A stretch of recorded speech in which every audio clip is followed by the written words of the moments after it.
ماشاء اللہ لا حول ولا قوة الا باللہ العلی العظیم۔ اعوذ باللہ من الشیطان الرجیم، بسم اللہ الرحمن الرحیم۔ الصلاة والسلام علی سید الانبیاء والمرسلین ابی القاسم محمد۔ اللہم صل علی محمد وآل محمد، ثم الصلاة والسلام علی آلہ الذین اذہب اللہ عنہم الرجس وطہرہم تطہیرا۔ اللہم صل علی محمد وآل محمد۔ بات ہو رہی ہے 5ویں فصل میں۔ ذکر کیا تھا کہ علماء فرماتے ہیں کہ طالب علم کو لالچی نہیں ہونا چاہیے، اس لیے کہ لالچ حقیقت میں دور حاضر کا فقر ہے۔ اس کے بعد فرماتے ہیں کہ ما سبق جو علماء ہوا کرتے تھے وہ پہلے ہنر سیکھتے تھے پھر علم دین حاصل کرتے تھے، تاکہ علم دین حاصل کر کے وہ علم دین کے ذریعے سے اپنا رزق روزی نہ کمائیں، بلکہ ان کے رزق روزی کا طریقہ کار کوئی اور ہونا چاہیے۔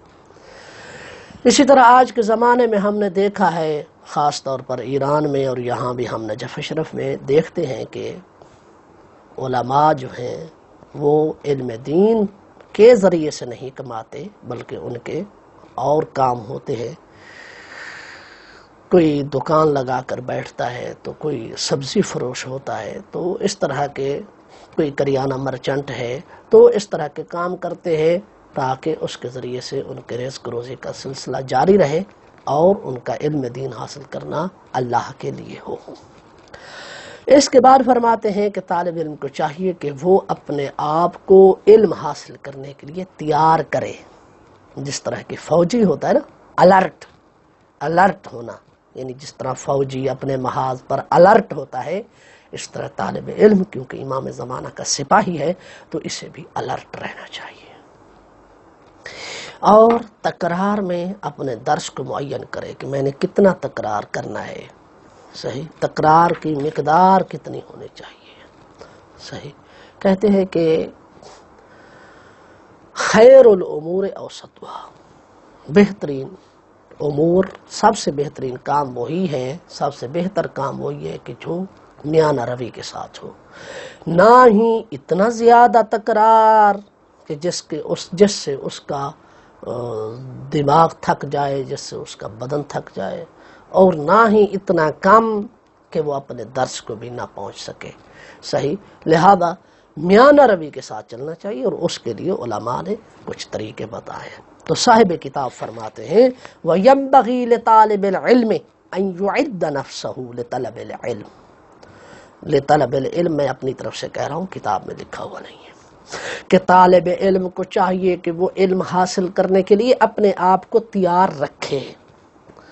وَيُقَدِّرُ تَقْدِيرًا فِي التَّكْرَارِ، تقدیراً کیا ہے؟ مفعول مطلق ہے، کہ وہ تکرار کرنے میں، درس کا تکرار کرنے میں ایک مقدار معین کرے کہ میں نے روزانہ کتنے درس، کتنے سبق دہرانے ہیں۔ فَإِنَّهُ لَا يَسْتَقِرُّ قَلْبُهُ حَتَّى لا يبلغ ذلك المبلغ، اس لیے کہ جب وہ معین کر لے گا نا کہ میں نے اتنے درس، اتنے اوراق اس کتاب کے روزانہ تکرار کرنا ہے، تو اس کا نتیجہ یہ نکلے گا کہ اس کا دل اس وقت تک مطمئن نہیں ہوگا، اس وقت تک اس کا دل نہیں ٹھہرے گا جب تک کہ وہ اس مقدار تک نہ پہنچ جائے گا۔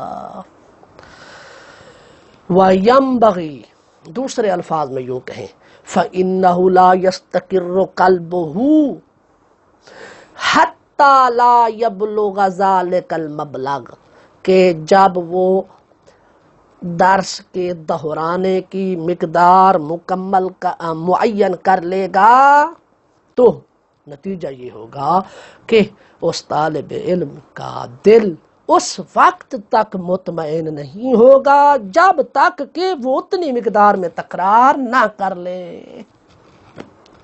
وَيَنبَغِي أَن يُكَرِّرَ سَبَقَ الْأَمْسِ، اب بتا رہے کہ کیسے تکرار، نہ اتنا زیادہ کہ وہ تھک جائے، نہ اتنا کم کہ وہ سبق بھی نہ دہرا سکے، میانہ روی ہونی چاہیے۔ بتا رہے ہیں میانہ روی کیسے کرنی ہے، میانہ روی کیسے اختیار کرنی ہے۔ کہا وَيَنبَغِي أَن يُكَرِّرَ سَبَقَ الْأَمْسِ 5 مرات، وَيَنبَغِي أَن يُكَرِّرَ سَبَقَ الْأَمْسِ 5 مرات۔ طالب علم کو چاہیے کہ وہ کل والے سبق کا تکرار کرے 5 مرتبہ۔ وَسَبَقَ الْيَوْمِ الَّذِي قَبْلَ الْأَمْسِ، اور پرسوں کا جو سبق ہے اس کا تکرار کرے 4 مرات۔ وَسَبَقَ الَّذِي قَبْلَهُ 3، اور پرسوں سے پہلے والا یعنی تیسرے دن والا جو سبق ہے وہ 3 مرتبہ اس کا تکرار کرے۔ والذی قبلہ، اور چوتھے دن والا جو سبق ہے وہ 2 مرتبہ اس کا تکرار کرے۔ والذی قبلہ، اور 5ویں دن والا جو سبق ہے اس کا 1 دن تکرار کرے۔ اب کیا ہو جائے گا؟ کہا کہ پڑھائی ہوتی ہے حوزات علمیہ میں 5 دن، ہفتہ، اتوار، سوار، منگل، بدھ، بدھ والے دن تک حوزات علمیہ میں پڑھائی ہوتی ہے، جمعرات جمعہ چھٹی ہوا کرتی ہے۔ کہا کہ یہی ہوگا کہ کل والا آج درس پڑھا ہے، یعنی جب وہ پہنچا بدھ والے دن تو اس نے کیا کرنا ہے؟ منگل والے دن کا تکرار 5 مرتبہ، سوموار والے دن کا تکرار 4 مرتبہ، اتوار والے دن کا تکرار 3 مرتبہ، اور ہفتے والے دن کا تکرار 2 مرتبہ، اور اس سے پہلے والے کا تکرار 1 مرتبہ کرنا ہے۔ اس طرح سے میانہ روی رہے گی۔ فَهَذَا أَدْعَى وَأَقْرَبُ إِلَى الْحِفْظِ وَالتَّكْرَارِ، کہا یہی بات دعوت دیتی ہے طالب علم کو اور قریب کرتی ہے کس کی طرف؟ حفظ اور تکرار کی طرف۔ یہ ایک بہترین طریقہ ہے کہ جس سے وہ تکرار اور حفظ کے قریب ہو جاتا ہے۔ فَيَنبَغِي أَن لَا يَعْتَادَ الْمَخَافَةَ فِي التَّكْرَارِ، طالب علم کو چاہیے کہ تکرار کرنے میں وہ خوف نہ کھائے، صحیح، یعنی ڈرنا نہیں چاہیے تکرار کرنے میں، ہمت کرنی چاہیے تکرار کرنے کی، صحیح۔ اب یہ اس بات سے ڈرنا کہ اوہو سبق بہت زیادہ ہو گئے، اب میں کیسے تکرار کروں گا، کیسے وقت نکالوں گا، اگر یہ خوف کھاتا رہے گا پھر تکرار نہیں کر سکے گا۔ کہتے اس قسم کا خوف ہو نہیں کرنا چاہیے تکرار کرنے میں۔ لأن الدرس والتکرار لا بد ان یکون بقوت ونشاط، کہا اس لیے کہ درس اور تکرار جو ہوتا ہے وہ قوت و طاقت اور نشاط کے ساتھ ہوتا ہے، چستی کے ساتھ ہوتا ہے، قوت اور طاقت کے ساتھ ہوتا ہے۔ وَلَا يَجْتَهِدُ جُهْدًا بِجُهْدِ نَفْسِهِ، کہتے ہیں لِأَلَّا يَنْقَطِعَ عَنِ التَّكْرَارِ، اور کہا اس بات کا بھی خیال رکھیں گے اتنی زیادہ بھی وہ محنت نہ کرے، اتنا زیادہ بھی وہ اپنے آپ کو نہ تھکائے کہ ایسا نہ ہو کہ پھر وہ تکرار کرنے سے بھی اس کی بس ہو جائے۔ لِأَلَّا يَنْقَطِعَ عَنِ التَّكْرَارِ، کہیں ایسا نہ ہو کہ وہ تکرار سے بھی چھٹی کر جائے۔ فَخَيْرُ الْأُمُورِ أَوْسَطُهَا، بہترین کاموں میں سے وہی کام اچھا ہے کہ جو وسط میانہ روی کے ساتھ ہو۔ وَلَا بُدَّ لَهُ مِنَ الْمُدَاوَمَةِ فِي الْعِلْمِ، پس طالب علم کے لیے ضروری ہے کہ وہ علم میں مستمر رہے، دوام کے ساتھ علم حاصل کرے۔ من اول تحصیل الی آخرہ، پہلے دن سے لے کر آخر دن تک علم حاصل کرنے میں مستمر رہے، دوام کے ساتھ علم حاصل کرتا رہے۔ جناب آیت اللہ الشیخ باقر العروانی حفظہ اللہ، ان کے بارے میں ملتا ہے کہ وہ فرماتے ہیں کہ 55 سالہ زندگی میں، جناب آیت اللہ باقر العروانی فرماتے ہیں کہ 55 سالہ حوزہ علمیہ کی زندگی میں حقیر کی 2 چھٹیاں ہیں۔ آیت اللہ باقر الایروانی فرماتے ہیں کہ میں نے اپنی 55 سالہ زندگی میں فقط 2 چھٹیاں کی ہیں، 2۔ تو اتنا دوام اور اول دن سے لے کر آخر دن تک تحصیل میں مشغول رہنا، دوام کے ساتھ علم حاصل کرنا، استقرار کے ساتھ علم حاصل کرنا، صحیح یہی وہ شے ہے کہ جو انہیں آج اس قابل بنا دیا ہے کہ ان کی لکھی ہوئی کتابیں حوزہ علمیہ میں ان کی زندگی میں پڑھائی جا رہی ہیں، اور جتنا حلقہ درس ان کا ہوتا ہے بحث خارج کا، اتنا کسی بھی فقیہ کا حلقہ درس نہیں ہے۔ اگلی فصل ہے توکل کے بارے میں، الفصل السادس فی التوکل، 6ٹھی فصل ہے بھروسہ کرنے میں۔ لا بد لطالب العلم من التوکل، ہاں طالب علم کے لیے کیا ہے؟ توکل شرط ہے۔ ولا یہم لامر الرزق، اور رزق کا جو امر ہے، رزق کا جو معاملہ ہے، اس میں طالب علم کو پریشان نہیں ہونا چاہیے۔ خدا پر بھروسہ کرنا ضروری ہے اور رزق کے معاملے میں پریشان نہیں ہونا چاہیے۔ رزق کے معاملے میں اس کو جو ہے وہ ادھر ادھر کا ہیلا نہیں کرنا چاہیے، بس علم حاصل کرنا چاہیے، کیونکہ طالب علم کے رزق کا خدا نے جو ہے خود ذمہ لیا ہوا ہے، اس لیے کہ مولا علی علیہ السلام فرماتے ہیں الرزق رزقان، رزق 2 طرح کے ہیں، رزق یطلبک و رزق تطلبہ، ایک وہ رزق ہے جو تجھے طلب کرتا ہے، وَرِزْقٌ تَطْلُبُهُ، اور دوسرا رزق وہ ہے جسے تو طلب کرتا ہے۔ تو امام علیہ السلام فرماتے ہیں وہ رزق کہ جو تجھے طلب کرتا ہے وہ طالب علم کا رزق ہے۔ تو یقیناً جب توکل بر خدا ہوگا اور علم میں مشغول رہے گا، خدا اس کے لیے رزق کا انتظام فرمائے گا، اور اس بات کا تجربہ ہم اپنی زندگی میں کر چکے ہیں۔ وَلَا يُشْغِلْ قَلْبَهُ بِذَلِكَ، یہ رزق ڈھونڈنے میں وہ اپنے دل کو مشغول نہ کرے۔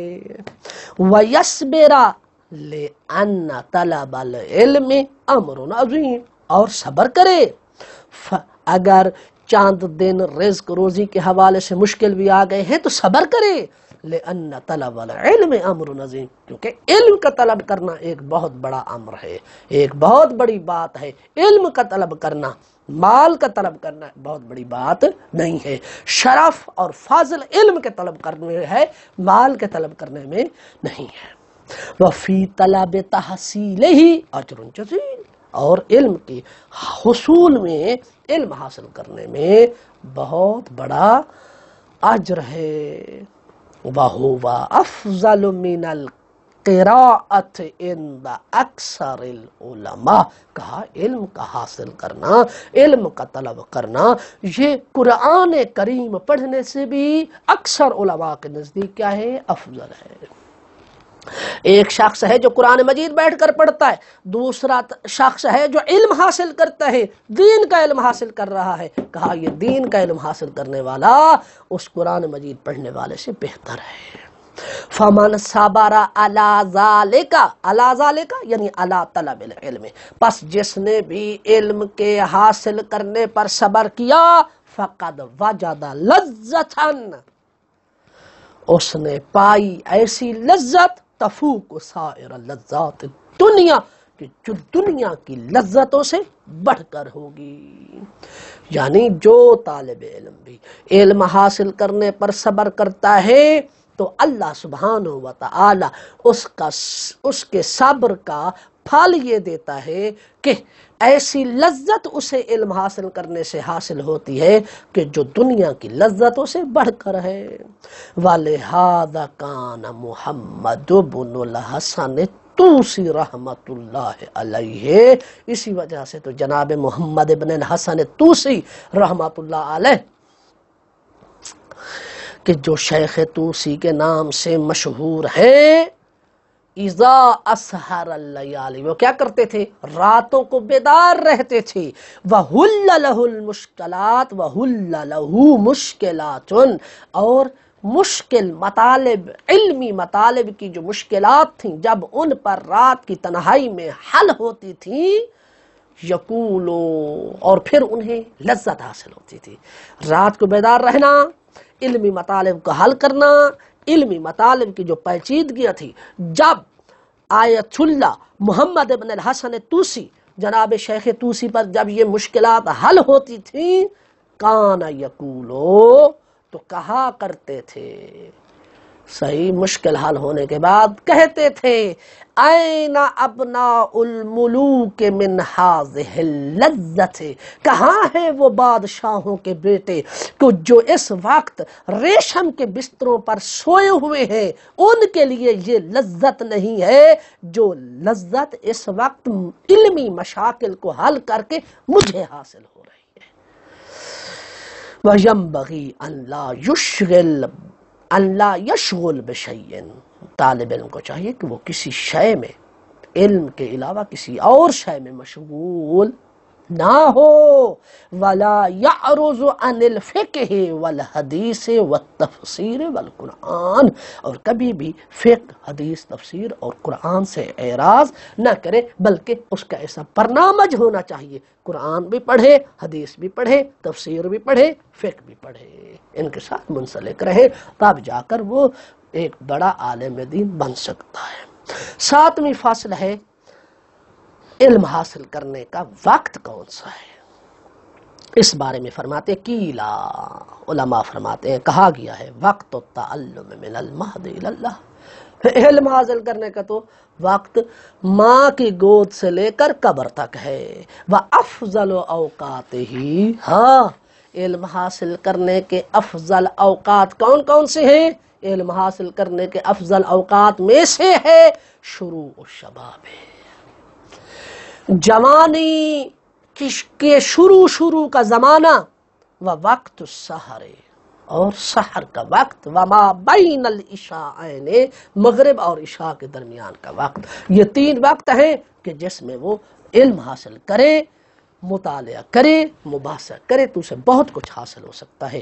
ایک، اپنی جوانی کو ضائع نہ کرے، اس لیے تو ہے جوانی کے متعلق کہ جناب رسول خدا کا یہ قول ہے کہ قیامت کے دن 4 چیزوں کے متعلق اس سے سوال کیا جائے گا۔ پہلا سوال اس سے یہ کیا جائے گا کہ اس نے اپنا مال کہاں صرف کیا ہے، دوسرا سوال اس نے اپنی زندگی کہاں گزاری ہے، تیسرا سوال اس نے اپنی جوانی کہاں صرف کی ہے، کتنی قیمتی شے ہے جوانی، اور چوتھا ہوگا ولایت علی ابن ابی طالب کے متعلق۔ تو جوانی کتنی قیمتی شے ہے کہ جس کے متعلق قیامت کے دن سوال ہونا ہے، اس لیے علم حاصل کرنے کا بہترین وقت ہے جوانی کا عالم، کیونکہ اس میں ہر چیز انسان کی جوان ہوا کرتی ہے، آنکھیں جوان ہوتی ہیں، کان جوان ہوتے ہیں، دل جوان ہوتا ہے، ہاتھ جوان ہوتے ہیں، ہر شے، ہمت جوان ہوتی ہے۔ کہا اسی جوانی کے عالم میں ذہن انسان کا جوان ہوتا ہے، مختلف قسم کی مصروفیات میں مشغول نہیں ہوتا، جس کی وجہ سے وہ بہت زیادہ حاصل کر سکتا ہے۔ تو وقت علم حاصل کرنے کا کیا ہے؟ چڑھتی جوانی، نوجوانی جو ہے وہ انسان کے علم حاصل کرنے کا وقت ہے۔ وہ وقت سحر، اور سحر کا وقت جب سب سوئے ہوئے ہوتے ہیں اور طالب علم جو ہے وہ علم حاصل کرتا ہے تو خدا برکت عطا کرتا ہے۔ وما بین العشاءین، مغرب اور عشاء کے درمیان جو وقت ہے وہ علم حاصل کرنے کا ہے۔ وَيَنبَغِي أَن يَسْتَغْرِقَ جَمِيعَ أَوْقَاتِهِ، طالب علم کو چاہیے کہ وہ تمام اوقات میں مصروف رہے، یعنی تمام اوقات کو ڈھانپے ہوئے ہو علم کی مصروفیت میں، یہ طالب علم کا فریضہ ہے۔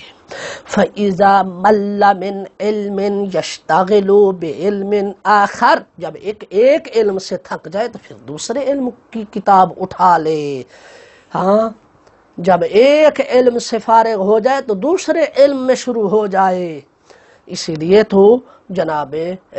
تو ہمارے اساتذہ جو ہمیں یہ نصیحت کرتے تھے، اور پاکستان کے مدارس میں بھی ہم نے یہ طریقہ اختیار کیا ہوا تھا، اور جہاں بھی کہ ایک ٹائم ٹیبل جو ہے وہ بنایا ہوا تھا، بناتے تھے کہ وقت سحر اتنے بجے بیدار ہونا ہے، یہ نماز عشاء پڑھنی ہے، نماز فجر کا اتنا وقت، نماز فجر کے بعد سیر کرنی ہے، سیر و سیاحت کے بعد نہانا ہے، فریش ہونے کے بعد، نہانے کے بعد 12 بجے تک درس پڑھنے ہیں، اس کے بعد پھر کھانا کھانا ہے، پھر سونا ہے، پھر مباحثہ کرنا ہے، پھر دوسرا مباحثہ کرنا ہے، پھر نماز مغربین کا وقت ہوگا، اس کے بعد کھانا کھائیں گے، اس کے بعد 1 گھنٹہ فلاں کتاب کا مطالعہ کریں گے، دوسرا گھنٹہ فلاں کا کریں گے، تیسرا گھنٹہ فلاں کا کریں گے، چوتھا گھنٹہ فلاں کا کریں گے۔ اس طرح جو ہے طالب علم اپنے اوقات کو اپنے ہاتھ میں لے سکتا ہے جب وہ ایک ٹائم ٹیبل بنا کر رکھے تو۔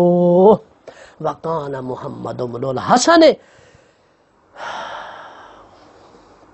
وَقَانَ مُحَمَّدُ بْنُ الْحَسَنِ لَا يَنَامُ اللَّيْلَ، کہتے ہیں کہ جناب محمد بن حسن جو تھے وہ رات کے وقت نہیں سوتے تھے۔